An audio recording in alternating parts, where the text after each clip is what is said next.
a nossa palavra do Senhor lá em Mateus, capítulo 14, do versículo 22 ao 34.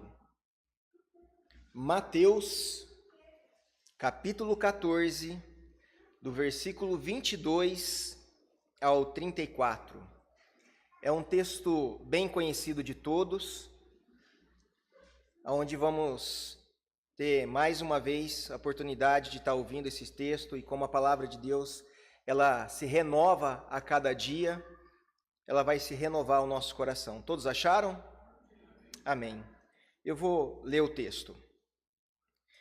Logo a seguir, compeliu Jesus os discípulos a embarcar e a passar adiante dele para outro lado, enquanto ele despedia as multidões. E despedida as multidões, subiu ao monte, a fim de orar sozinho. E caindo a tarde, lá estava ele só. Entrando no barco, já estava longe, e muitos estádios da terra, açoitados pelas ondas, porque o vento era contrário. Na quarta vigília da noite, foi-se Jesus ter com eles, andando sobre o mar. E os discípulos, ao verem-no andando sobre as águas, ficaram aterrorizados e exclamaram: "É um fantasma!" E tomados todos de medo, gritaram. Mas Jesus imediatamente lhe disse: "Tende bom ânimo, sou eu, não temais." E respondendo-lhe Pedro, disse-lhe: "Se és tu, Senhor, manda-me ir ter contigo por sobre as águas." E ele disse: "Vem." E Pedro, descendo do barco, andou por sobre as águas e foi ter com Jesus. Reparando-se, porém, na força do vento, teve medo e, começando a submergir, gritou: "Salva-me, Senhor!" E prontamente Jesus estendeu as mãos e tomou-lhe e disse: "Homem de pequena fé, por que duvidaste?" E subindo para o barco, cessou o vento. E os que estavam no barco adoraram, dizendo: "Verdadeiramente és filhos de Deus." Pai querido e Pai amado, que nessa noite, ó Pai, eu seja a boca do Senhor, a tua igreja, que não sejam palavras meramente humanas, mas que seja o teu Espírito Santo, ó Pai, falando à tua igreja, usando a minha vida, meu Pai. Fala ao teu povo, não aquilo que queremos ouvir, mas aquilo que precisamos ouvir da boca do Senhor, ó Pai. É que eu te peço em nome do Senhor Jesus. Amém e amém. Amém? Como podemos perceber aqui, que é um texto bem conhecido da igreja, mas algo maravilhoso que ainda tem para nos trazer aqui nessa noite. E algo interessante que no versículo 18, ele traz assim: logo a seguir, compeliu Jesus os discípulos a embarcar e a passar diante dele para o outro lado, enquanto ele despedia a multidão. Algo interessante aqui nesse texto, que o próprio Jesus, em outras palavras, tocou os discípulos: vão embora, vão para outra margem, pegue o barco e passa para outra banda. Né? O próprio Jesus queria que os discípulos queriam estar próximo do mestre, mas Jesus ele queria ter um momento a sós ali, ele queria ter um momento somente com ele e Deus. E para você ter uma noção desse mar onde eles estavam, aproximadamente 19 quilômetros de largura, de comprimento, 19 quilômetros de comprimento. Você tem ideia do que é 19 quilômetros?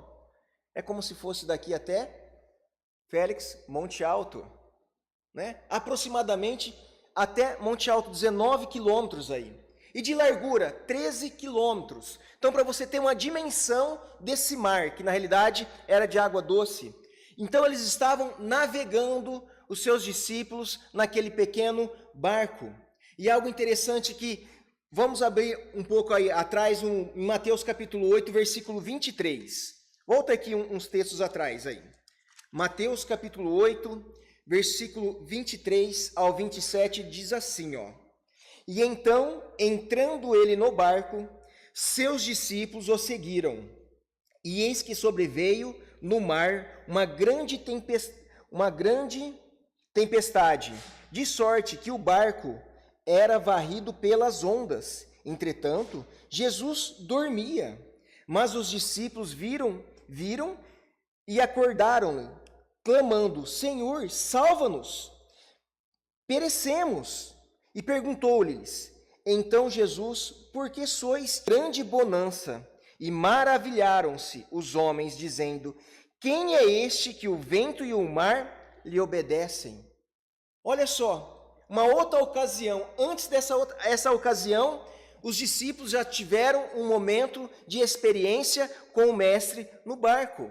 Uma tempestade estava ali naquele barco juntamente com eles, e o próprio Jesus estava o quê?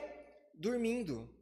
E os discípulos naquele momento acordam o mestre apressadamente e falam: mestre, vamos afundar. Quantas tempestades passamos nos nossos dias? E nesse momento aqui, Jesus não estava no barco, somente os discípulos. Jesus pede para os discípulos se retirarem dali. E o versículo 23 do capítulo 14 diz assim: e despedidas as multidões, subiu ao monte, a fim de orar sozinho. Em caindo a tarde, eles estavam lá a sós. Algo interessante aqui, que Jesus, ele tinha os seus momentos de oração com o Pai. Jesus tinha um momento de adoração com o seu Pai. Ele tinha esses momentos preciosos na vida dele. E eu pergunto à igreja, a cada um de nós: será que nós temos também esse momento com o Pai? Esse momento de oração? Se eu perguntasse para algum de vocês aqui, vocês falariam assim: olha, Fernando, 24 horas no dia já não é mais suficiente. Eu tenho tantos afazeres, no mínimo 36 horas, que o dia é muito corrido. Tem meu trabalho, tenho meus deveres de casa, minha família, meus filhos e Deus. Aqui o próprio Jesus, ele tinha o seu momento a sós com Deus, momentos de oração, onde ele era abastecido da presença de Deus. E é muito importante isso, a igreja precisa entender isso, que precisamos buscar o nosso Deus, precisamos ter tempo com Deus. E Jesus, sabendo disso, ele tinha os seus tempos com o Pai, com o Criador. E o versículo 24, ele nos traz assim: entretanto, o barco já estava longe, e muitos estádios da terra, açoitado pelas ondas, porque o vento era o quê? Contrário. Você já teve a experiência de estar pedalando e o vento está contrário?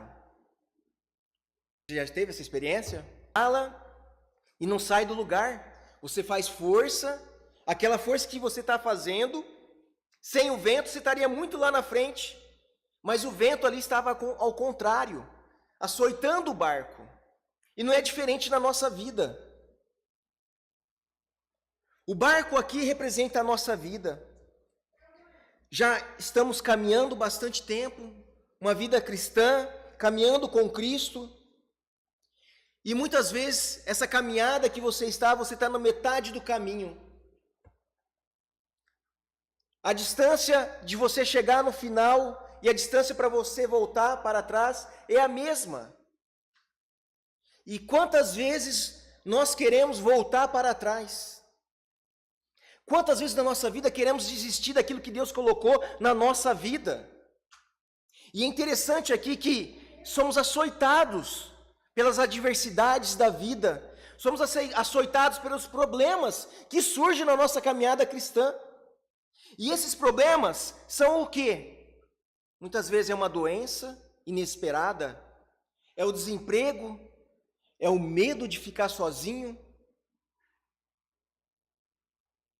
o vazio no coração, as tempestades da vida, elas estão para todos. E todos nós vamos passar por isso. Mas tem uma grande diferença de passarmos com o nosso Deus e de passarmos sem Ele. Quando eu lembro desse texto aqui de Pedro, logo eu penso num homem que eu gosto muito, um personagem da Bíblia, que é Elias. Um homem que eu vejo que Deus usou tremendamente a vida dele. Quando a gente olha para o capítulo 17, Elias ali era um homem que, se você olhar os capítulos anteriores, ele não era mencionado. Começou a vida dele a ser mencionado naquele momento. E naquele momento ele foi escolhido por Deus para uma missão. E essa missão que foi dada a ele era confrontar os deuses de Acabe, que era o Baal.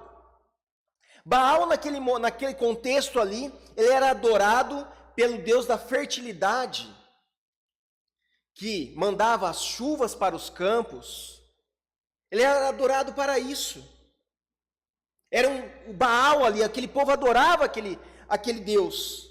E naquele momento, quando Deus escolhe Elias, escolheu para uma missão. A primeira missão de Elias, no capítulo 17, vai até Acabe e fala assim para Acabe: não vai chover mais sobre a terra. Ele confrontou o Deus de Acabe. E naquele momento a gente começa a decorrer daquele capítulo, Deus ele começa a usar mais ainda a vida de Elias. Depois começa a vida, ele é alimentado pelos corvos. Deus manda ele para um riacho, e ali Deus manda os corvos alimentar Elias. Pela manhã e pela tarde trazia o pão ali.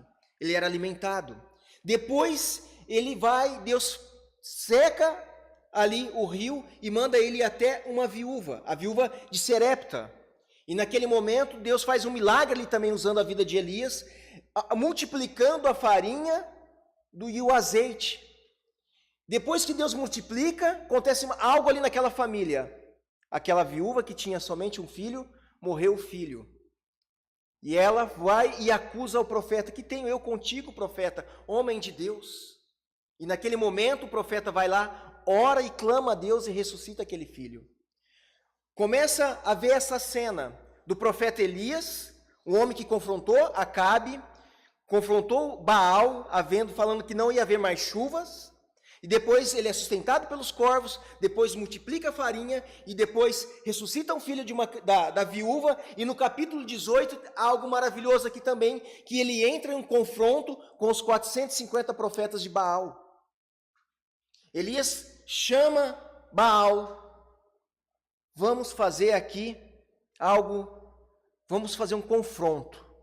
O Deus que responder com fogo, vamos preparar um altar aqui. Nesse altar vamos colocar ali um cervo.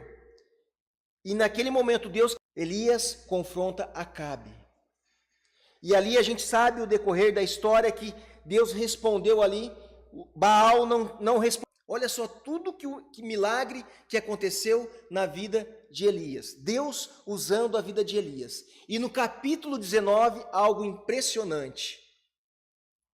Ele é ameaçado por uma mulher. E essa mulher fez um confronto a ele. E esse confronto era o quê? Vou matar você. E a Bíblia diz que naquele momento, no capítulo 19, o que aconteceu com Elias? Ele fugiu, ele foi embora. Mas era um homem que foi tremendamente usado por Deus naqueles momentos, e agora ele está fugindo. Aonde está o Deus dele? Quantas vezes acontece isso na nossa vida? Quantas vezes somos usados por Deus em várias situações, e muitas vezes esquecemos de olhar para Deus e estamos fugindo da situação. É o que o profeta Elias aconteceu aqui. Nesse momento, ele fugiu da presença de Jezabel. E o texto nos traz que ele foi bem longe. Ele foi para uma caverna. E Deus ali visita ele naquela caverna. Deus tira ele daquela caverna e traz ele novamente. E muitas vezes estamos assim, no meio do caminho. E Deus quer nos chamar. Deus está nos chamando, Deus está falando conosco. Não desista dos seus sonhos, não desista dos seus projetos, porque Deus é com cada um de nós aqui. Imagina se os discípulos estivessem ali naquele barco. Vamos voltar agora para trás. É ali naquela situação que eles estavam. O vento soprava ao contrário deles. A situação em nossa vida, muitos momentos, foge do controle. Fugiu do controle deles ali, daqueles homens que estavam ali, os discípulos no barco. O que fazer nesses momentos de dificuldade? Para onde nós devemos olhar? Para onde nós devemos focar a nossa mente e a nossa visão?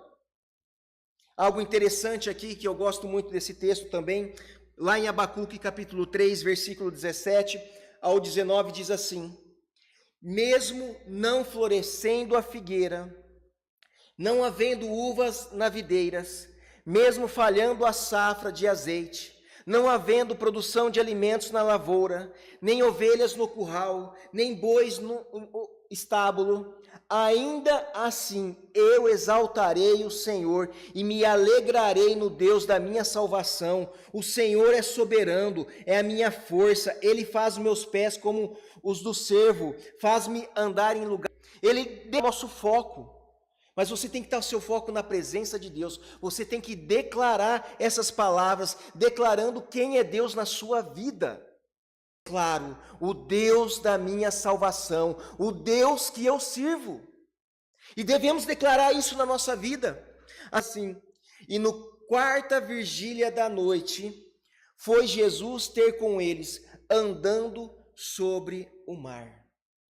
Essa quarta vigília da noite é aproximadamente das 3 horas da manhã às 6 horas da manhã. Jesus ali, ele foi até os discípulos.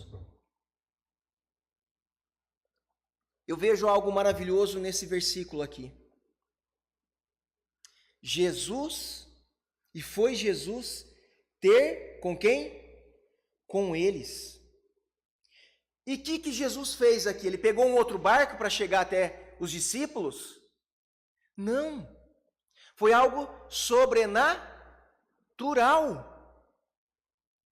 Olha para o irmão do seu lado aí e fala: meu irmão, algo sobrenatural.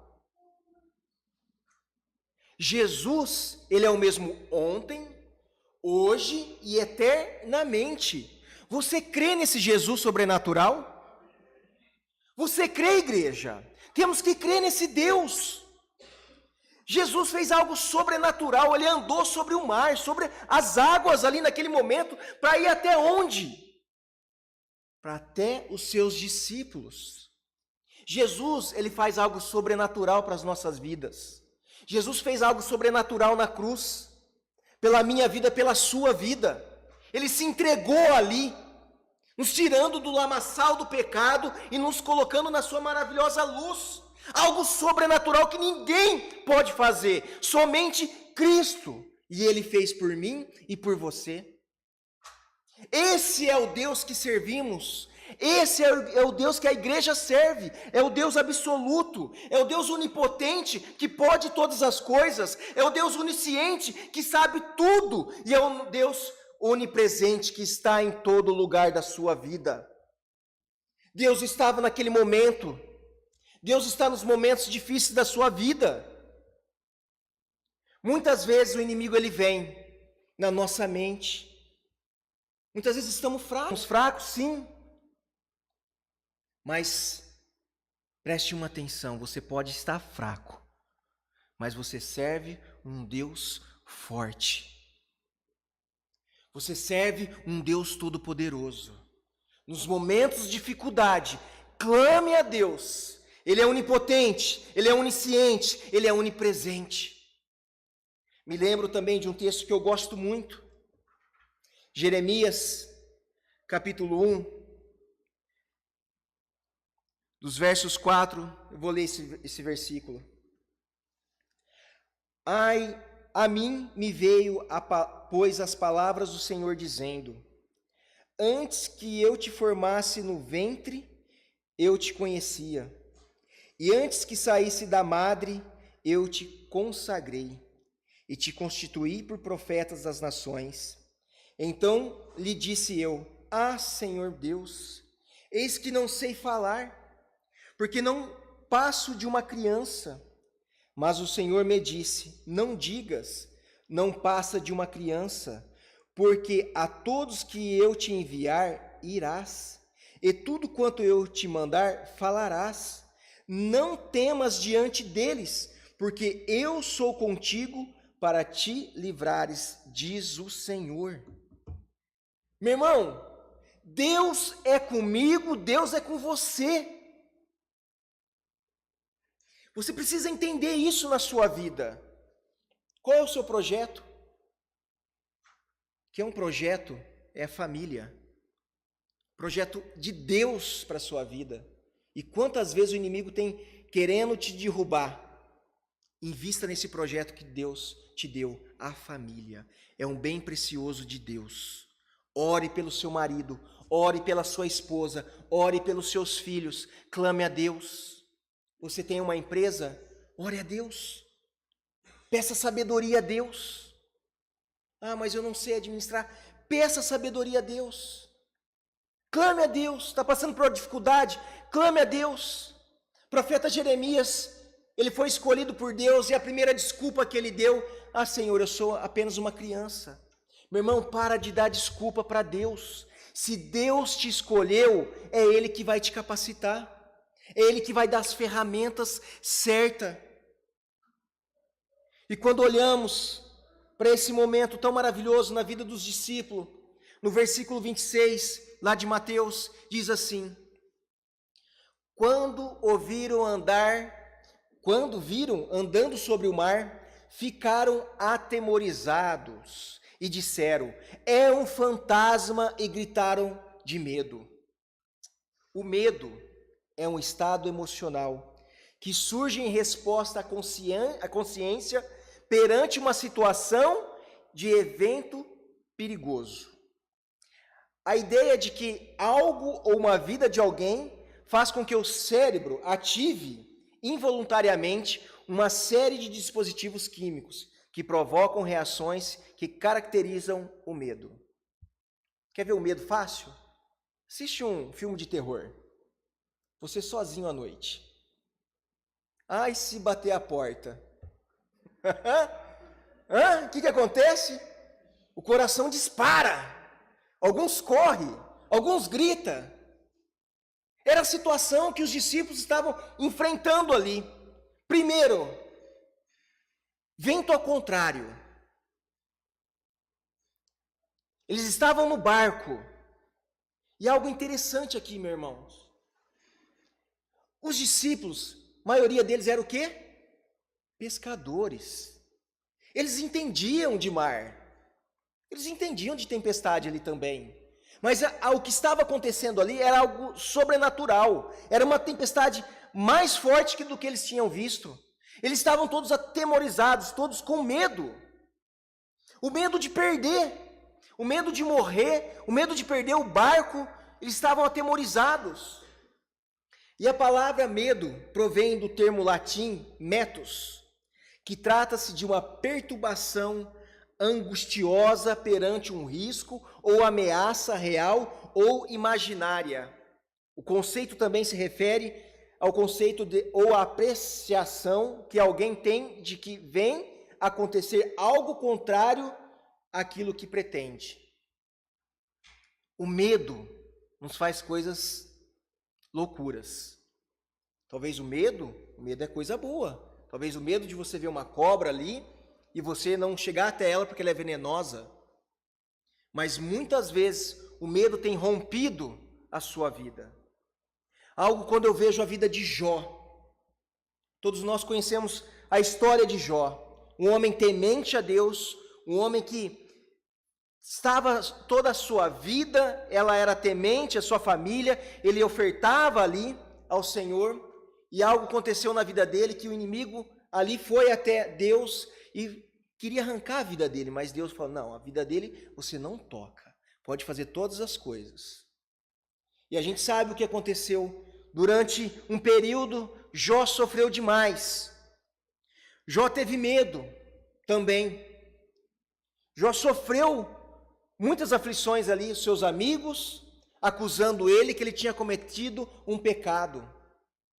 A dúvida surgida no coração dele. Mas algo interessante que no capítulo 19 de Jó, versículo 25, ele nos traz assim: porque eu sei que o meu Redentor vive e por fim levantará sobre a terra. Jó declara isso. nas situações de adversidade da sua vida, ele declara: porque eu sei que o meu Redentor vive. Em momentos de dificuldade devemos declarar isso, como Jó declarou: eu sei que o meu Redentor vive. Você declara isso? Nos momentos de dificuldade da sua vida, você tem visto a mão de Deus sobre a sua vida?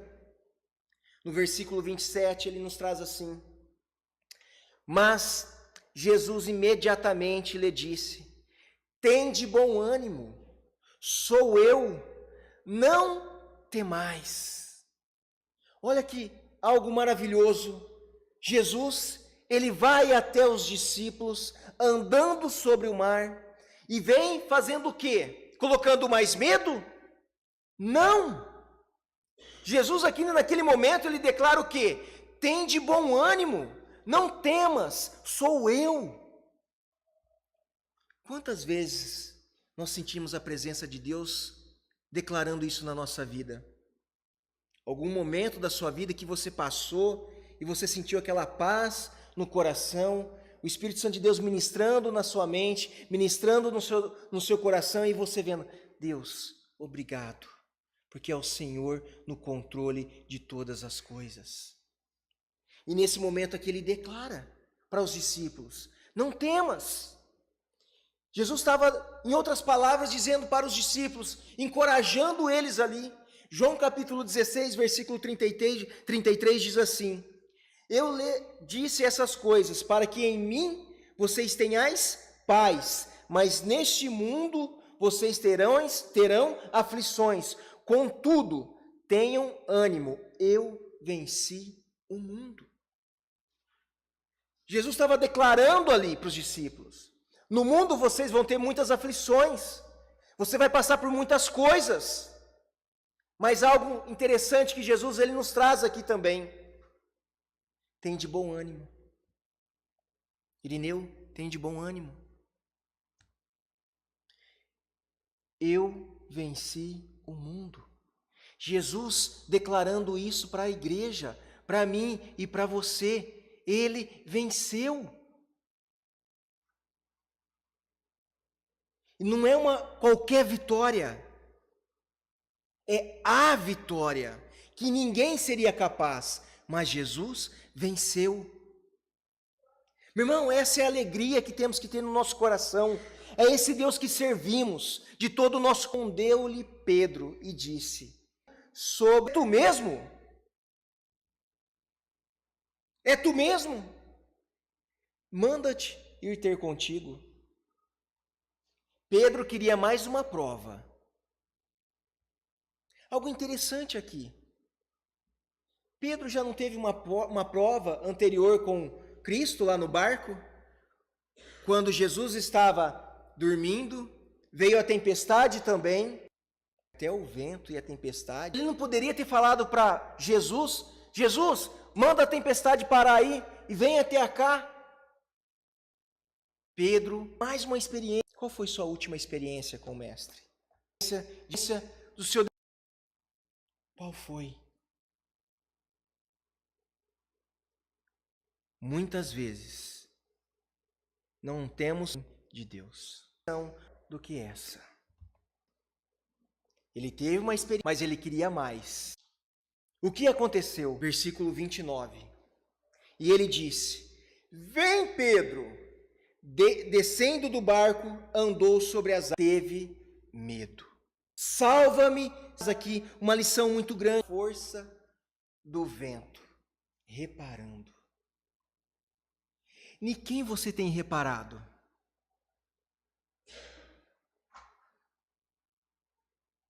Igreja, em quem você tem reparado?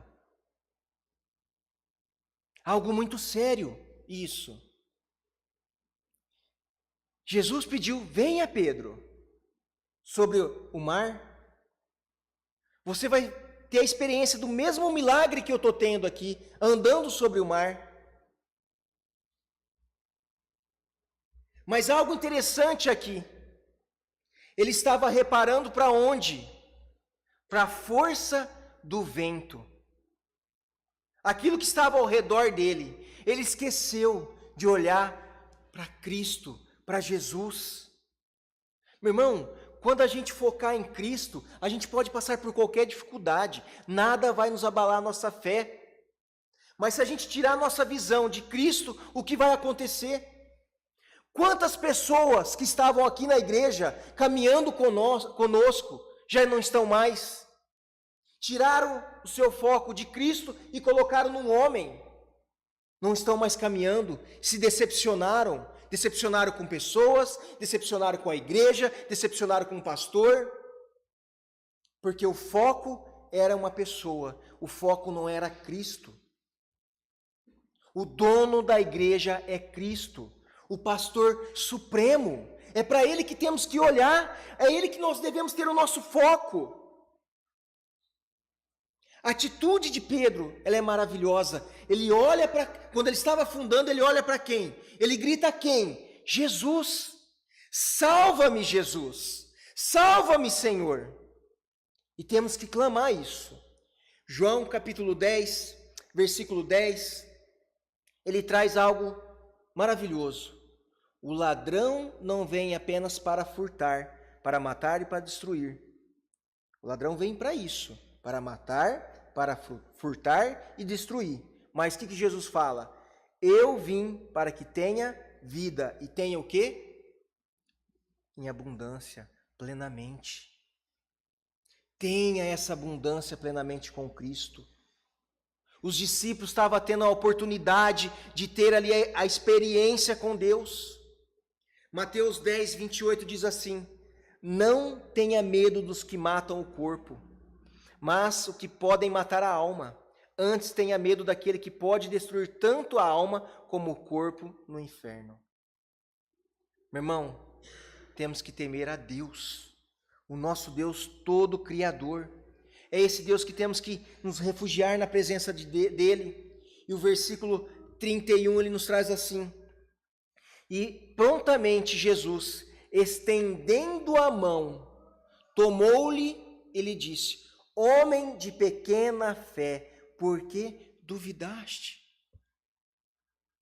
Meu irmão, eu vejo algo maravilhoso nesse versículo aqui também.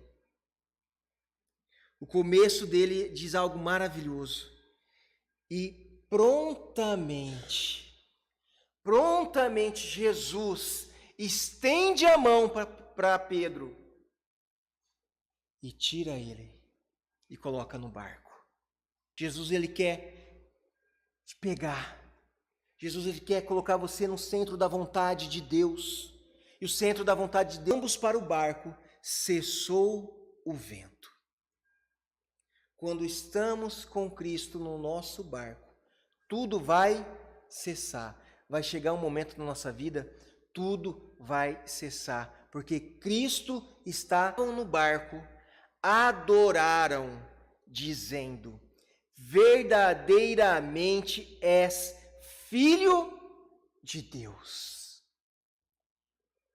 Algo maravilhoso aqui. Os discípulos no barco, mais uma vez, reconheceram quem era Jesus ali. E eles declaram a isso. Eles adoram Jesus no barco, declarando: verdadeiramente és filhos de Deus. Quantas vezes Deus tem nos livrado de tantas coisas? Você tem feito essa declaração também? Verdadeiramente Deus na sua vida, declare Deus na sua família, declare Deus. E entenda, quanto nós, como idórea ao Senhor, seja qual for a sua situação que você tem enfrentado na sua vida, entenda, Jesus está no controle da sua vida, no controle do seu barco. Clame a Deus, busque Deus, Deus está no controle de todas as coisas da sua vida.